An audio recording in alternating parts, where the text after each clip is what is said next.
Hi, this is Mark Linsenmayer talking with Frithjof Bergmann. More about new work. We had an introductory video posted a little while ago. You might want to check out that first for an overview. Today we're going to focus on community production or high-tech self-providing.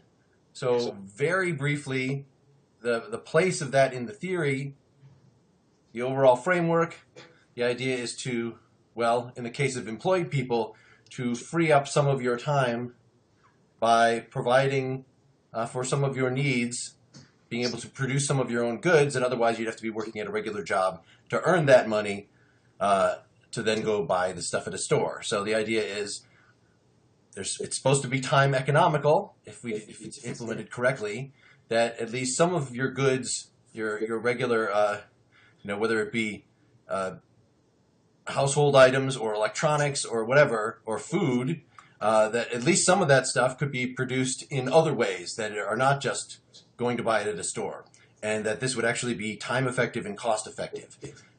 For folks that are unemployed, and this is where Frithjof has been involved in projects and actually implementing this, they have a lot more time on their hands. They don't have to do that economic calculation of, is what I'm producing here actually sort of creating more value per minute than I would be at my job, making the equivalent money to go spend. But that's the place in the framework, and let's talk to Frithjof. So Frithjof, what can you give me your overview of this before we jump into some of the individual implementations and individual products that are being produced right now? I would very much like to say as a very first sentence that I really would want to put the emphasis on questions, discussion, very possibly also questions that are critical questions. And I think we need that. So I will try today to talk in ways that invite this kind of discussion. And let me maybe first say that it's useful to ask the question, well, what is the dynamic of the system in which we presently live? Where is this system going? Where is this system going if we simply allow it to continue, or what seems to be necessary if we speed it up more and more in order to alleviate the problems that arise within it? And I think it's very obvious that we now are speeding up the economy in every possible way, and the most obvious, ways are, of course, how even in the United States the government and the Reserve Bank does all manner of things in order to speed up the economy. So the dynamic is that we are trying to speed up. And I want to raise the question, well, how effective is this? Or can that solve the problems that present themselves? I think what I would want to argue is that even in the United States, even in any number of areas in the United States, not just Detroit, but many areas, the need to provide people not just somehow with jobs, the typical McDonald's jobs, but jobs that are what people call sometimes good jobs, well-paying jobs, jobs that make a life possible, with sort of the image in the back, that a day's work should be paid so that one can live off of it. That is becoming less and less possible. That is that the number of people, I'm speaking mathematically as it were, the number of people that are in some situation where they would need more of what jobs offer, where jobs would be more available to them, or the jobs would pay better, or the jobs would not only be part-time jobs, but be full-time jobs. All of that has reached a point where here's the main point, where in terms of the numbers of people that are now at stake, this simply cannot be done. That is, we cannot speed up the economy so that both, and I mean both at this point, and it should be discussed, but to my mind, both, where on the one side, not in the United States, even in the United States, very often called the wealthiest country on the planet, so that we cannot achieve some kind of new stable wealth in the United States, not to speak of other countries like India and China and Russia and South America.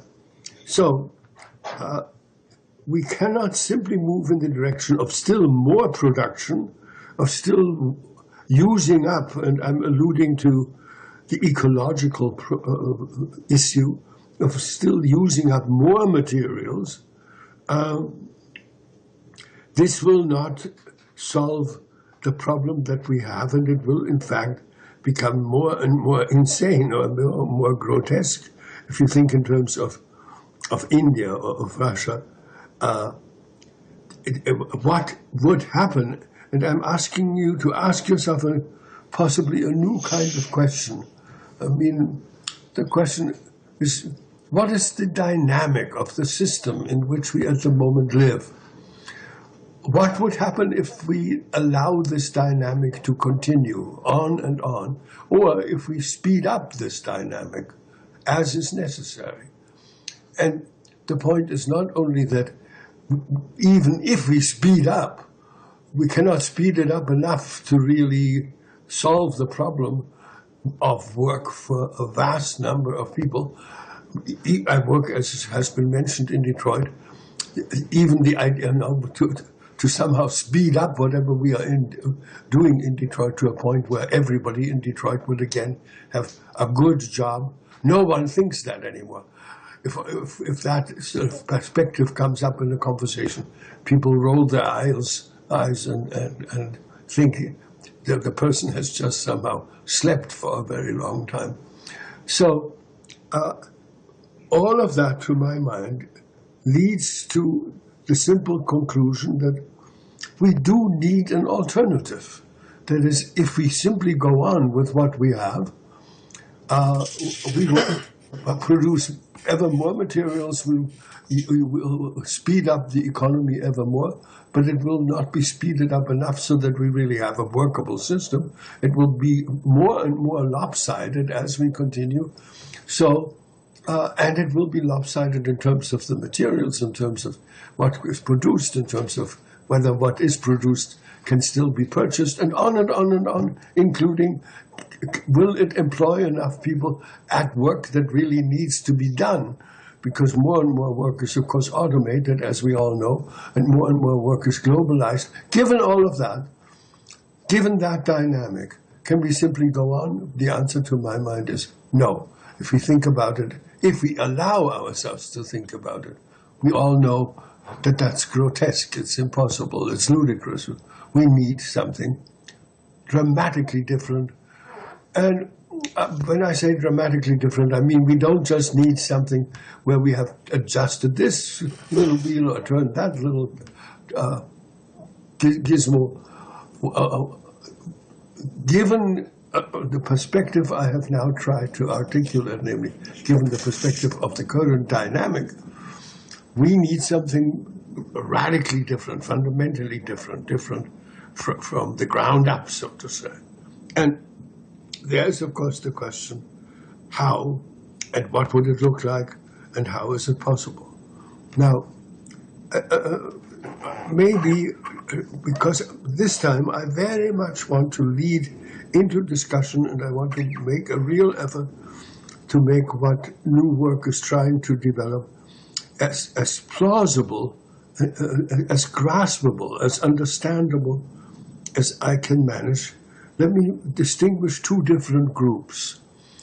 New Work works with two groups. One group is the very large number of people who, not simply unemployed, but who certainly are with one foot in difficulty as far as their job is concerned. That's one group. But there is the other group, and it's important, I think, not only to see one, but both. That is, there is the group I just mentioned, people who are underemployed, who are poor, who are unemployed, who whatever, but also the people who are in what is sometimes called the fast lane, people who are successful, people who are in fancy jobs, in fancy corporations, something that very people don't realize, not really enough, not nearly enough, is to what large extent these people are dissatisfied with the life and the work they do. That is, I happen, because of what I do, I have a great deal to do with people who are very gifted and very talented and very innovative and who have all of those qualities that very often are enumerated. But they are rebellious because they feel, no, if they work, whatever the corporation is, and I do mean including Google and Apple and the nicest and fanciest corporations, no, they complain because very often the really creative part is not allowed time and space for. They're put under pressure. Very often they get something done, 7/8 of it they get done, but then the pressure is on and they need to be doing something else. Or the pressure is on even before, and they have the feeling they cannot really do the work they want to do. They cannot do it in the way in which they want to do it.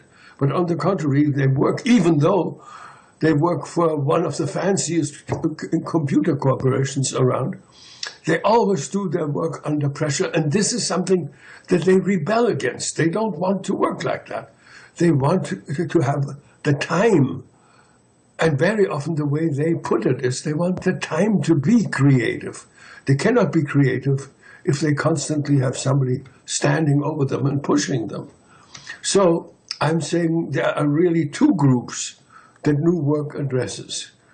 There is the group that, just to use that term as an abbreviation, that are dramatically underemployed, not unemployed, but underemployed.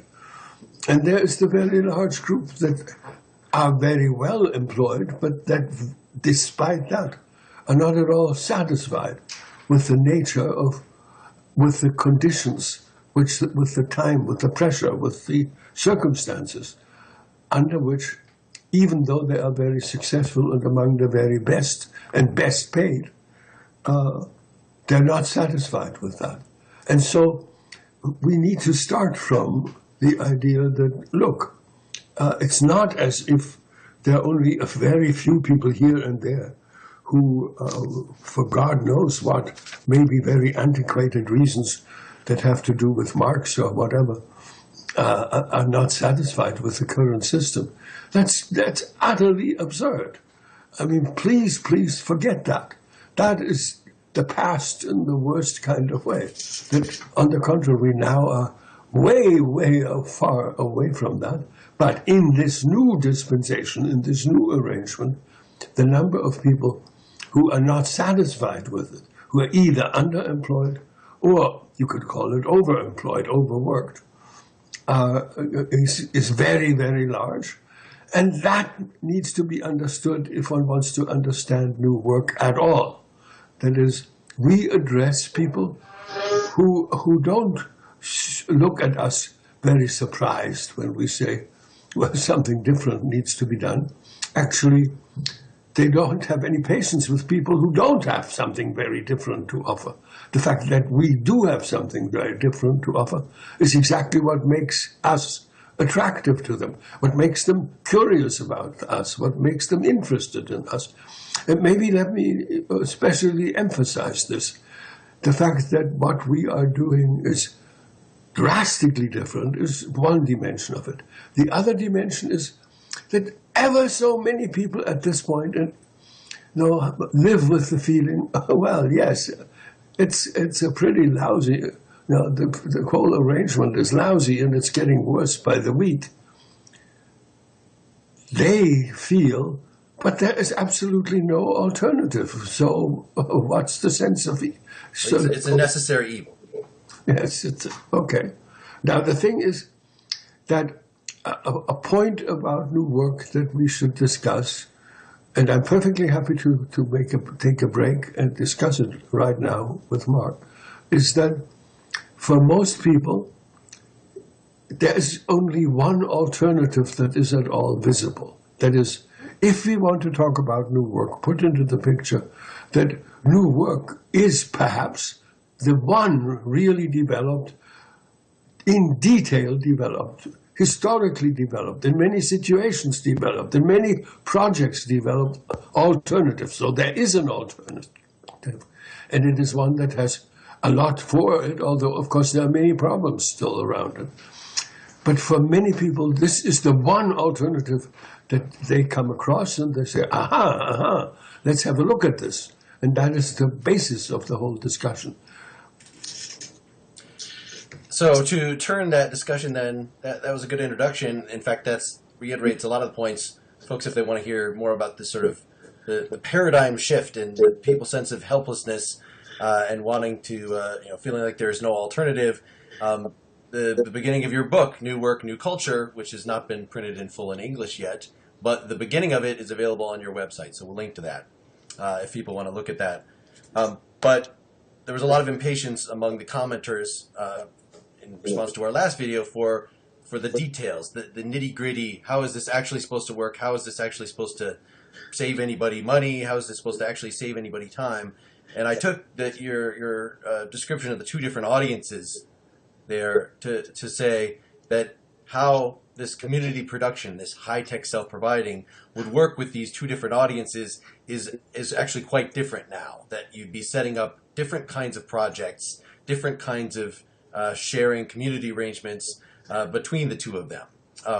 And as I said at the beginning, the one that you've been most active in actually doing this with has been for the first group, the down and out, the unemployed, the underemployed, the unemployable. That's an important group of folks that, just getting them to excited about doing anything, even if it's not, fulfilling their material needs entirely. Just getting them, the act of doing it can be revitalizing for them. But for the most part, it's supposed to be an economic thing, right? It's supposed to actually provide an alternative to getting goods to these, a tribe in our small community in India or South America or Africa where the economy is otherwise devastated. There aren't a lot of jobs. Detroit being a local variant of that. But, okay, let me pick this up exactly as you put it. Let me try to be as vivid and as picturesque and as concrete as I can possibly be. Now, if I enter a situation, whether this now is a village in India or in Africa or a part of the city of Detroit, the thing I try to do at the beginning, step one, so to say, is I run through a very large number of possibilities. Possibilities is a key word. There are possibilities. Nothing is out there. Not everything is closed. Not all the doors are shut. But there are many, many different kinds of possibilities. And I very often spend 3, 4, 5 evenings just enumerating and painting. Painting is a good word. They're painting vividly for these kinds of people. The possibilities that they have. Maybe let me mention real quick that from the very beginning, even in Flint, one of the rooms in the Center for New Work in Flint was called the Room of Possibilities. So the idea of inspiring people, exciting people, encouraging people, enlivening people with a sense of, oh my God, there are possibilities all around me. I have a choice among them. It creates a very different atmosphere from the atmosphere in which most of these people feel themselves to be imprisoned. Imprisoned is what I said. And that is helpful if one knows something about how the whole machinery of getting people employment and all of the different bureaucracies where they get a little piece of paper and then they are sent out to this and that and they stand in line and then they are told that there's a job over there and they should look for that.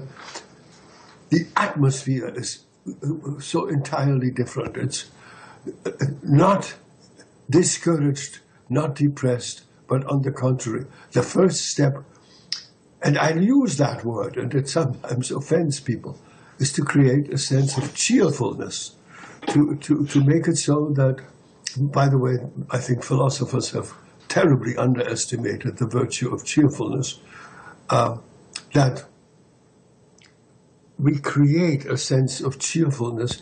Now, let me spell that out.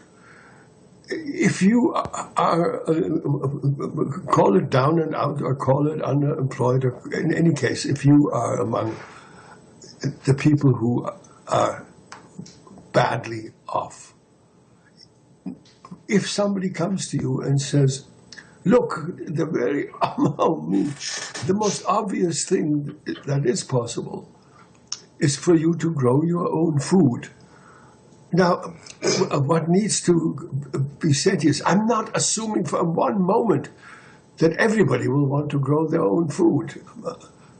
No. But people who are hungry and who don't have a job and who have been trying to find a job and who have stood in line again and again and again and it didn't materialize, and who were sent from Peter to Paul and nothing happened, for them to say to them, oh, wait. And now comes a crucial point. There are new ways of growing food. We are not talking about going back to the way your grandfather grew food or the way people were peasants in the last 50 or 100 years. No, nothing like that. So very early on in these evenings where I describe possibilities, one thing that comes up are vertical gardens, which are a sort of picture postcard piece of new work. That is, they are containers, and in these containers we have the richest possible soil, and the containers have holes all around them, and out of the containers grow, out of every hole grows something, whether it's a tomato or a cucumber or a melon. And to show them pictures is what this is all about, of that. Makes sort of, it creates a different spirit, it creates a different atmosphere. Now, I want to insist and make very clear, especially to people whose foreheads are already wrinkled, or whose brows look threatening, no, we are not just talking about food by any means. Food is just a way of getting the conversation going. Actually, we try from the very beginning, and I do that whether I'm in Africa or India or Russia or Detroit, or for that matter, any other American city. It can be Cincinnati. I try to show things that can be done by these people, that is, by the people who are the down and out, or the discouraged, or the disheartened.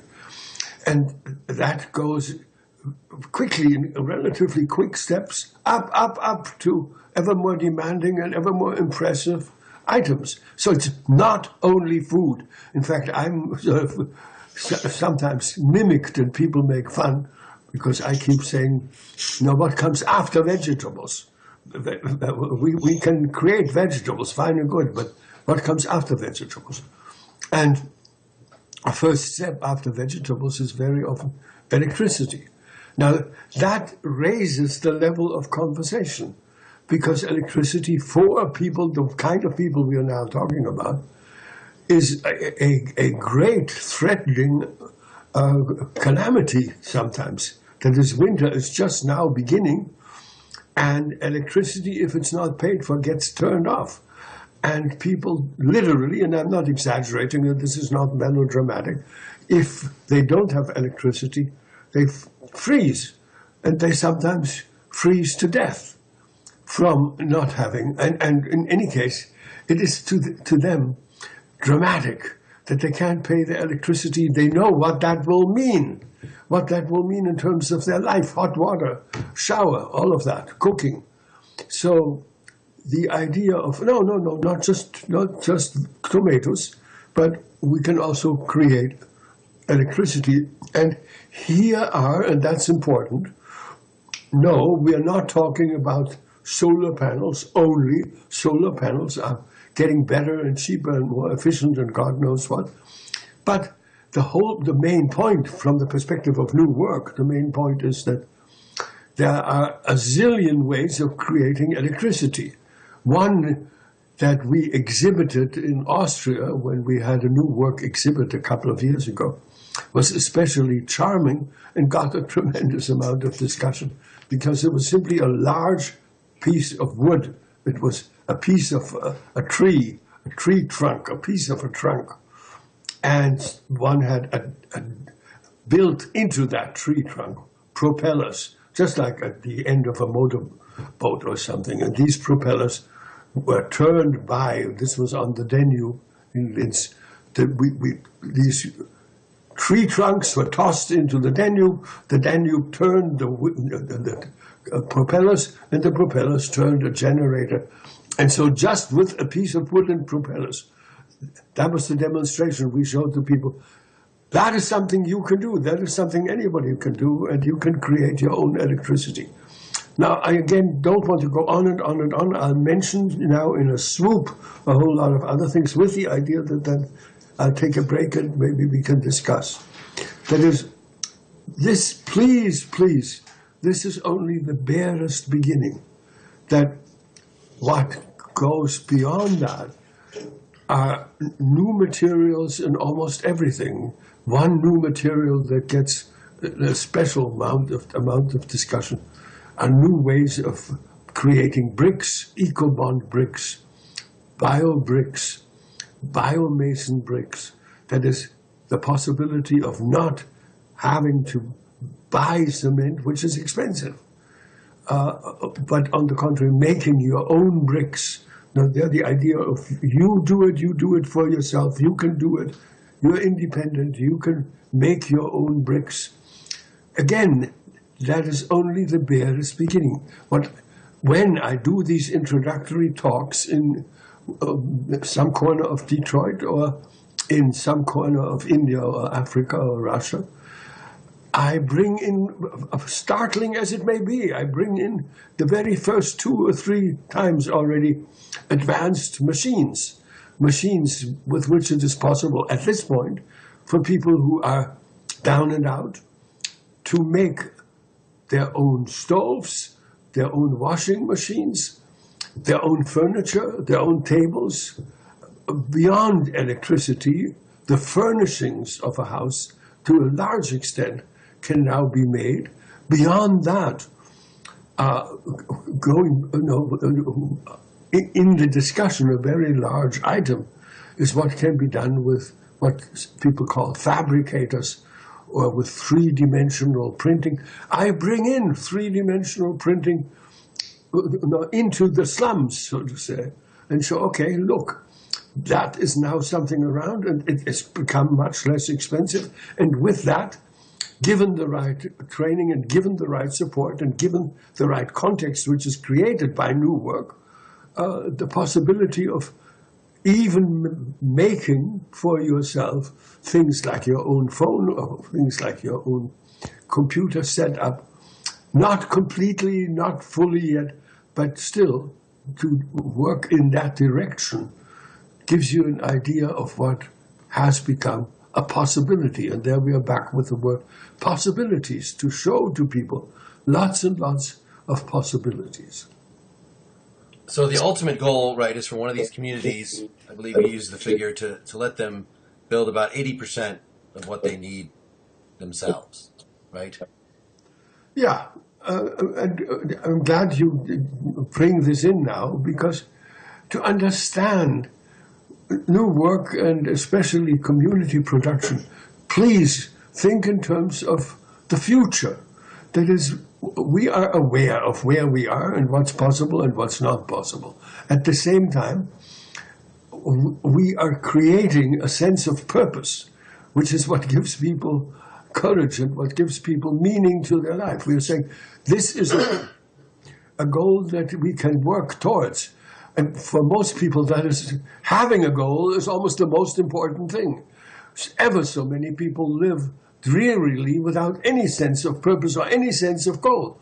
And so the idea of, wait a minute, of course, here are any number of ways in which we can start. We can do this and this and this and this, and that's already possible. But we admit that's not 80%, and it's not yet where we want to be. But you can see that in the next 5 years, maybe it will be 7 or 8 years, we can get to the point where, yes, virtually everything that one needs for a cheerful Mozart music-like life can be made by the people themselves in even a slum. Right. So the idea is not to compromise and say, you can have the bare minimum that will be manufactured, but it's also to acknowledge the fact that we've got an over-consumptive, over-shopping society right now. So it's not that every single thing that you have right now would have sort of a new work manufactured exact equivalent. It would be, these have to be things that people could, with supervision, with training, have a hand in creating themselves. So they would be, simpler, just more feature light. What is it? So that's the engineering challenge. One of the things that you've been facilitating is trying to foster these inventions that are reproducible, that can be made in this sort of format. So if you had a new work vacuum cleaner, it wouldn't look exactly like your Hoover with all of its various functions, but it would be something that would work. And since it's made in this community production environment, when it breaks, if you need a new part, you can make a new part, so you can really make these things last a long time. So we're not saying this is going to be direct competition to the kind of stuff that's in the store. If you're well-to-do, you're still going to find it probably more cost-effective to just go buy the vacuum cleaner rather than. I mean, right now, this was an example that I tossed out to a maker group here in Madison, and they said, that would, you're welcome to come down, and we'll help you put in the 90 hours it would take to make your own vacuum cleaner, but it's not going to be anywhere near as good as something you could just buy, for the equivalent of 4 hours of your job work. That when I pitched this as not as a homeless person, but as a person with a job, as can this sort of community production in a setup like they have, which is a cooperative makerspace. This is exactly the kind of thing that you're talking about with new work, where people pay a certain amount per month to sort of be members of this and use all their equipment. So they've got 3D printers, they've got a lot of other manufacturing stuff, and more importantly, they have interested hobbyists and people like that on site that are will help you out, will help you figure out how to use this stuff, will provide training. All that stuff would be necessary in a new work environment. And yet these folks thought, when I brought this idea of a new work vacuum cleaner to them, thought it was just preposterous. There's no way that's going to be cost effective. So speak to that a little bit. Wonderful, wonderful, wonderful. Let me try to respond to that. And it fits perfectly, because I was just saying, look, we must think in terms of future development, the possibility of development beyond the point where we now are. Where we now are is very far from where we want to be. And to us, the most important thing is actually to have a sense of purpose, to have a sense of goal, to give to our society and culture a sense of direction which it now completely lacks. And so I would not be appalled if somebody made fun of the idea of right now making a vacuum cleaner. But I would jump right in and say, now, wait a minute. I am impressed with makerspaces. I've worked in makerspaces. I approve of makerspaces. I can say all kinds of other nice things about makerspaces. But they're not what new work is ultimately aiming for. That is, the kinds of tools, the kinds of materials that we use or want to use are much more advanced than those in makerspaces. And so we're not talking about 90 hours as opposed to 4 hours or something like this. If you bring in tools like 3D printing, you can already move much faster. And here's a next thought, and please sort of take seriously the idea that we need to think to think together about this, to create the idea of a possible different direction in which our culture and society, and especially our economy, could develop. Here's the point. We are very careful in our selection. We wouldn't ever dream of going into some situation and saying, okay, so everything, so let's start from vacuum cleaners. Not at all. I mean, we have a sense of what can be done right now and what cannot be done. And probably making vacuum cleaners is as far from possible as you could fear. We pick very carefully the sort of things that indeed can be what we call community produced.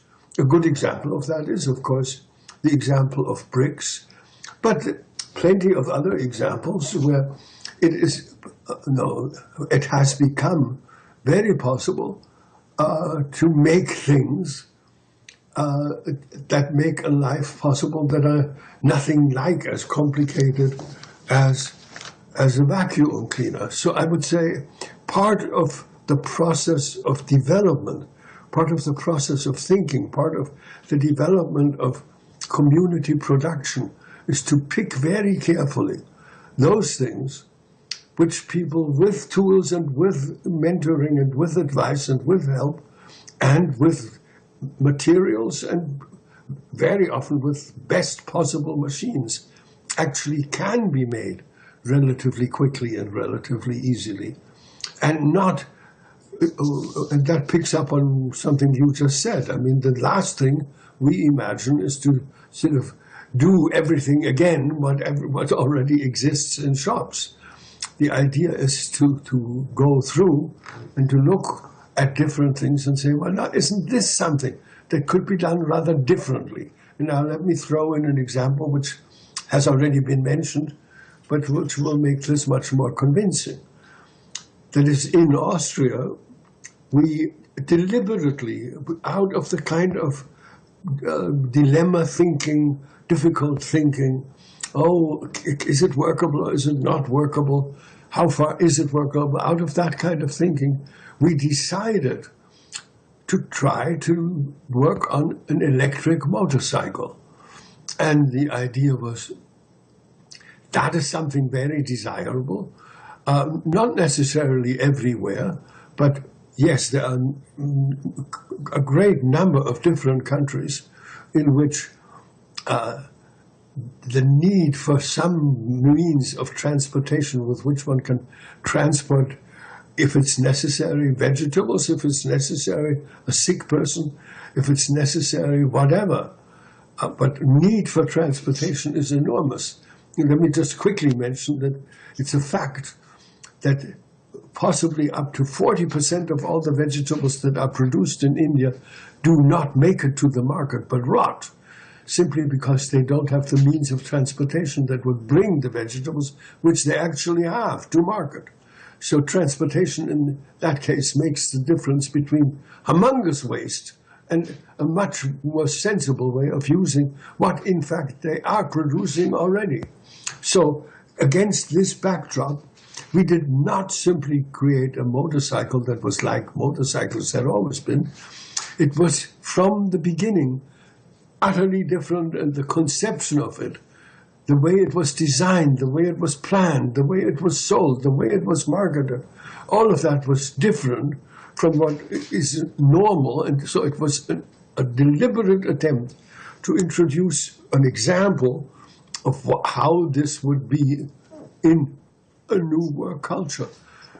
Specifically, we insisted that this should be a motorcycle that people could assemble themselves. Assembling is actually something that in the whole auto industry contributes a great deal to the cost.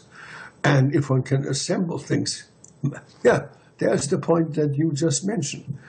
If one can design a motorcycle from the beginning so that it is much, much easier to assemble. And I remember right now, and one of the things that played a role in the marketing of the electric motorcycle that we manufactured in a new work fashion in Austria was the number 9. well, we insisted that there are only 9 real pins or 9 screws that are necessary to hold this motorcycle together. If you take all 9 of them out, you have all of the pieces are already as pieces, which led to the idea that this motorcycle can be bought, assembled, and then it's much more expensive, not hugely more expensive, but significantly more. But you can also purchase just the parts, and with a manual and possibly with an assistant or a mentor who helps you to put it together. We linked that up with schools in Steyr, where in the schools people learned how to put together their own motorcycle. And the idea of a motorcycle that can come to you, as it were, in a box, and that was something that we used for the marketing, a motorcycle in a box. That gives you an idea of the direction in which new work is going. That is, and coming back to the notorious vacuum cleaner, we had done a great deal of homework, and we were very sure that a motorcycle maybe could really be manufactured so that it could be assembled with 9 pins, so that it really, the parts could be so that one could put them together in a very simple way that makes it possible for almost anybody to put it together. That was, it was possible in the case of motorcycles. I'm saying it is very possibly not possible in the case of vacuum cleaners. So we don't simply reproduce everything, but we pick out those things that can be community produced or high-tech self-providing produced, as opposed to mass manufactured. Well, I assume the idea is then to get something that would take maximum advantage of the cost savings there. That if you think motorcycles in particular are marked up tremendously when they're made by professional dealers and sold to you, whereas consumer electronics maybe aren't so much, then you would want to focus on the. Was that kind of consideration at play? No, absolutely, and that's a wonderful contribution to the conversation. That a great deal of this goes into planning and thinking, and you're right. The markup in the case of motorcycles is enormous. It's roughly 80% of the value. That's not the case with any number of other things. So that was one of the reasons why we said, okay, let's, as a beginning, as a start, as an example, as a demonstration, let's work on a new work motorcycle. It actually was very successful. All of the magazines were describing it as a breakthrough, as a world-orienting first, and we are now talking about developing it beyond Austria in other countries, especially possibly in the Middle East, where transportation would make a huge difference to the kind of war-like atmosphere that in all Middle Eastern countries is getting ever more accentuated.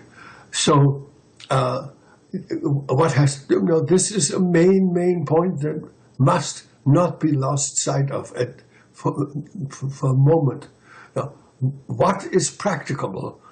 What in fact practically can be done in terms of a community production, or with the constraints of community production?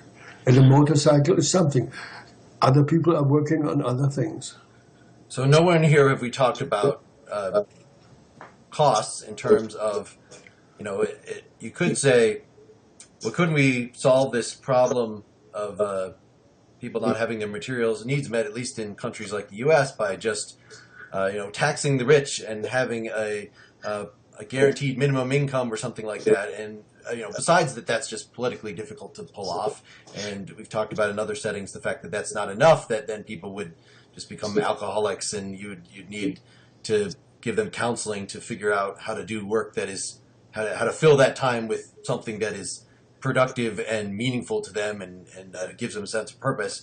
Putting all that aside, there's still a question. If you're saying instead of just pushing for a heavy-handed uh, government support for the poor, and then yes, we can provide some counseling and education for them so that they'd not just waste their lives away, given that their basic material needs have been met. If you're saying that the process of community production, for someone who's down and out, that in itself can be a calling, can be something that is energizing to them.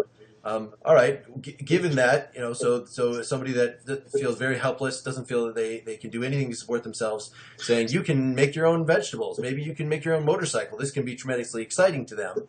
But there's still the question of, okay, there's still costs involved in setting this stuff up, in setting up the vertical gardens, in giving you the super high tech, better than any makerspace tools that you need to produce these items. So where does this money come from? Very absolutely central question, and I like to say in all of the projects in which I'm involved in that you can't do anything without money. So I emphasize very much in these conversations the need for money. And one answer may be upsetting or whatever, but there's no sense in beating around the bush. The idea is the money may have to come from foundations, from rich people, but also from government. That is, in fact, maybe I can make that vivid. I worked for many years in Africa, and part of what I was working on is to work out in mathematical detail how much the government was spending on the creation of a job. What does it cost to create a job? It's very expensive if you start to seriously think about this. What is the investment necessary for one job? Now, we proposed to the government in many conversations and in many proposals and applications that the ratio, and we meant that with a little bit of tongue-in-cheek, but the ratio is roughly something like 1 to 1,000. That is, we said, give us what would be needed, give us 1,000th of what would be needed for a job. And with that money, we can possibly raise the life of a whole village. So, sorry, just so you're saying the alternative is the way that they're trying to get jobs now is by currying favor with corporations to come and create jobs, right? That's the primary way. Or are you saying actually, make work jobs? We're actually going to just, as a government, hire a lot of people to fix the roads. Those seem to be the two ways that governments would be making jobs before your proposal comes here. Right, and the first of these is maybe the one that really one should focus on. That is that it's of course worldwide that corporations don't pay taxes, or corporations get all kinds of different allowances. In fact, let's call it by its name. They are bribed to produce in Illinois rather than in Michigan. And so we are saying, no. You don't have to spend very large amounts of money in order to attract jobs. The alternative, and that's really wonderful if we can formulate that and make people think like this. There is the alternative of buying jobs, paying huge amounts of money, reducing taxes, doing whatever can be done in order to attract people, corporations or outfits or organizations that promise to produce jobs. By the way, it's a well-known fact that they promise a number of jobs which very often does not materialize. The money has been spent, but the number of jobs that are actually created is incomparably smaller to the promises that were originally made. Now, in that context, New Work can say, look, for a fraction of the money that you spend in order to seduce one company to come to Michigan, for a fraction of that, give us 1/100th of what you would spend for the jobs you want to have in Dearborn.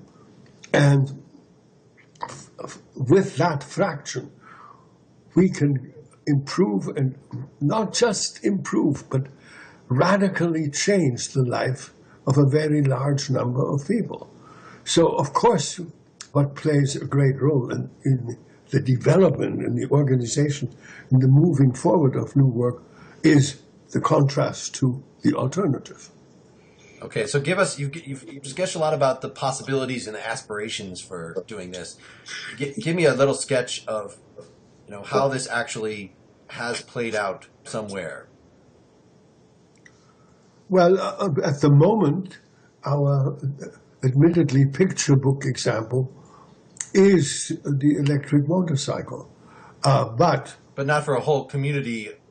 You're saying we can, presumably, if you're taking a whole village in Africa, and you're saying that we're going to take some of this money instead of using it for other kinds of job creation, and we're going to revitalize the economy that way, then that's not just getting everybody together to create one kind of product, right? That's implementing a swath of things. Right? Just tell me a little more about how that looks, or has that even been done? I think, let me try again.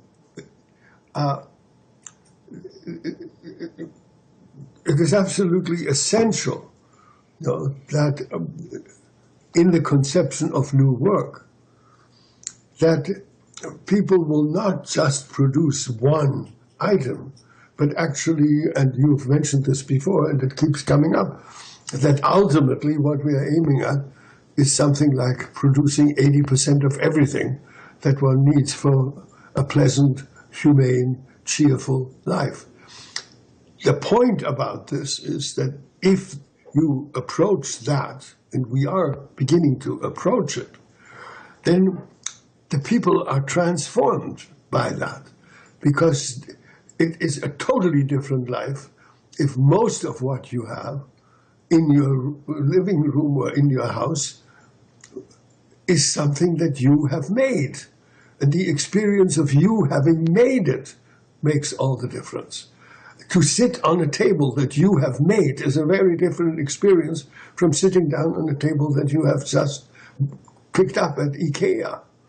And so creating a culture in which people steadily, but we are thinking in terms of long range and gradual progress, to create a culture in which the vast majority of people create the vast majority of things they need in workshops that are close to their home, in more advanced maker spaces than the maker spaces are now. But think of it sort of as how would a city look like? I mean, there would be many, many halls. There maybe would be 15, 20, 25 different halls, maybe a little bit like the famous Buckminster Fuller's domes, in which people would close to their home, within walking distance from them, without having to commute, without transportation, where they would have the possibility of creating and manufacturing a great deal of what they need. If somebody grows up, so to say, think of this also in terms of an extension of schools.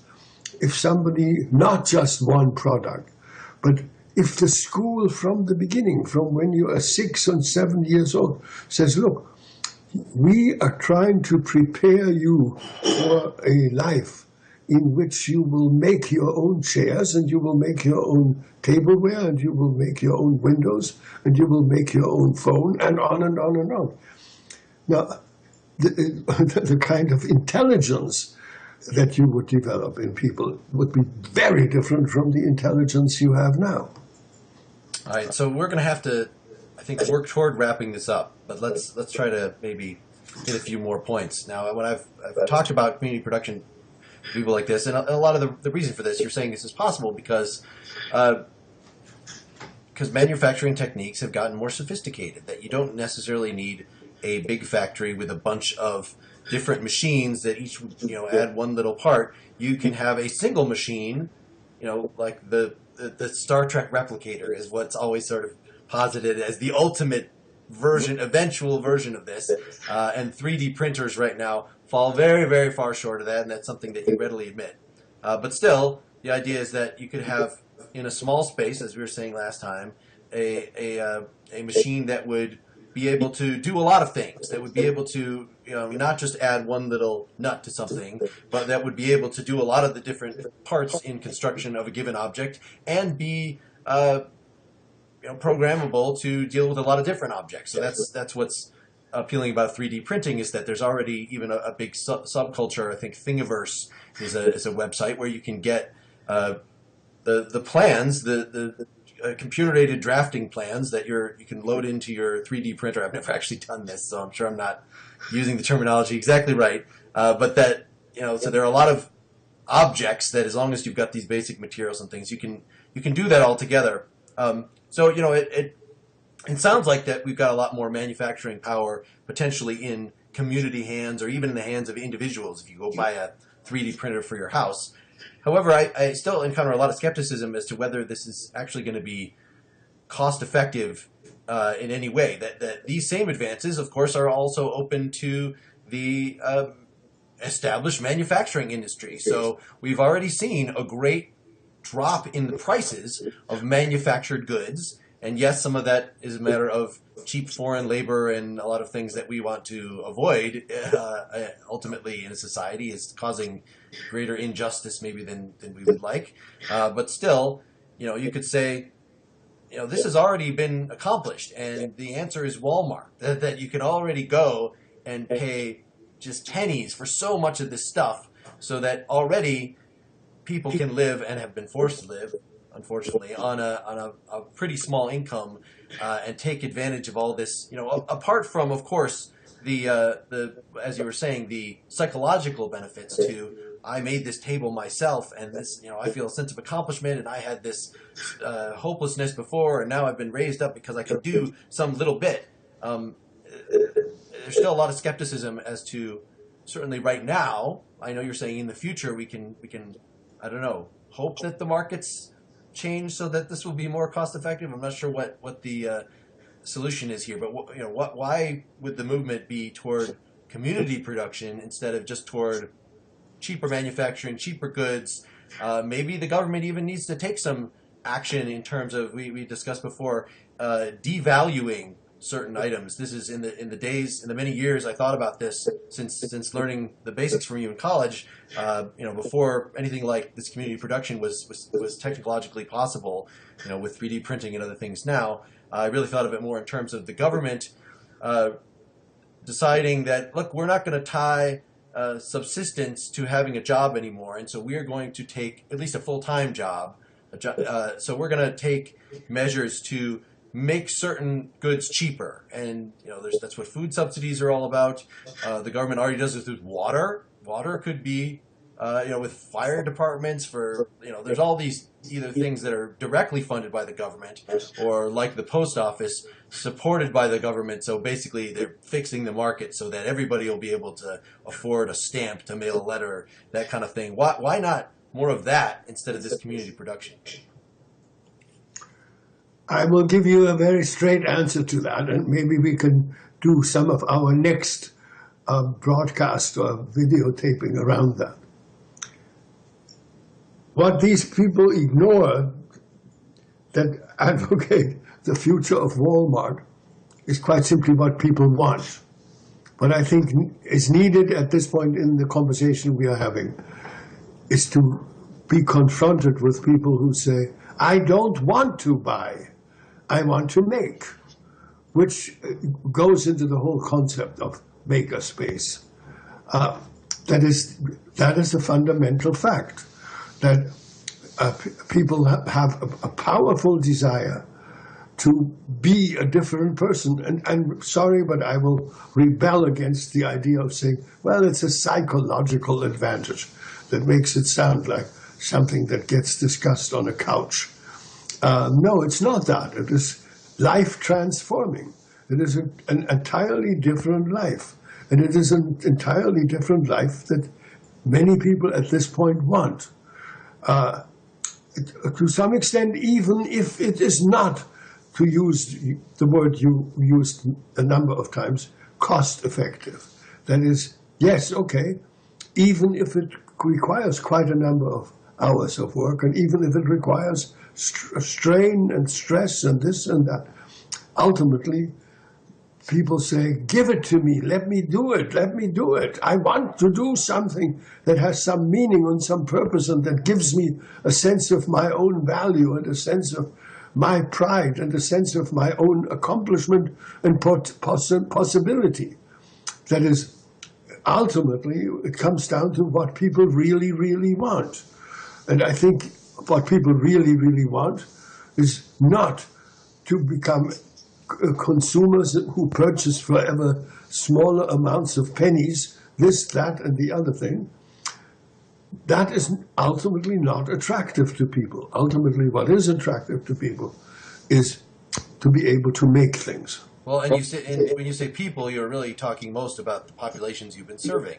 So it's these people, again, with, who work with Native American tribes, for instance, who maybe, as in Canada, the government might even be providing for their basic material needs, but still they feel that there's just nothing that they can do, that all their customs, the things that they used to do for money have been taken from them, that big companies now do the things, the logging or whatever that they were able to do, the hunting is no longer available. So this feeling that is common in a lot of these impoverished areas of just utter depression, not just in terms of being poor materially, but just it's a spiritual ailment that they don't feel like there's anything they can do. So for these people, community production becomes the calling that we were talking about. Whereas for the most listeners of this, community production could play an eventual role in your life to enable you to work less at your real job.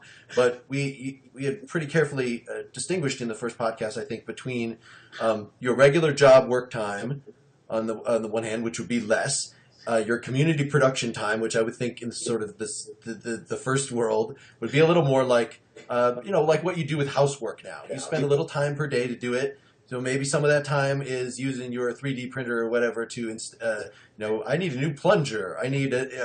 I go out and tend to the vertical garden in the back, or more likely go to a community center where you're participating in a cooperative effort to generate some of this stuff. There is a picture of folks right now that are pretty well off employing community production in their lives, but that's probably not going to be their calling. Their calling is maybe something, as you were talking about with the programmers at Google, they already maybe have something creative that they want to do.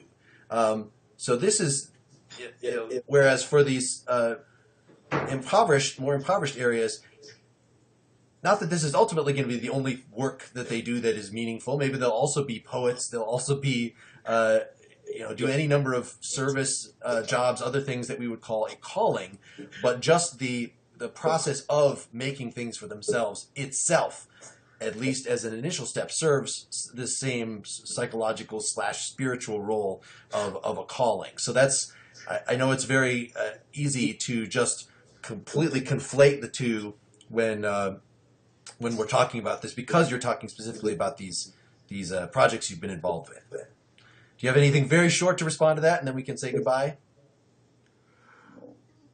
I think I can. Very short. It is not true that this is only applicable to people who live in poverty or, in any case, have very straitened circumstances and basically have always gotten the short end of the stick. I think it is not true that it applies only to them. On the contrary, very much also the people who are the fortunate ones, who are in the fast lane, who do relatively well, they are dissatisfied with the work they do. They want to work in a different way. The degree to which they are dissatisfied is way underestimated. One needs to talk to these people. One needs to again and again and again have a conversation with somebody who says, I was doing very well. I had this and that and the other thing, and I had 3 promotions to choose from, but I didn't want that. I wanted a different life. And new work offers a different life. All right, I think that's all we got time for. We'll have to take this up again. Thank you, Frithjof. Thank you, bloggingheads.tv. Thank you, listeners. So long.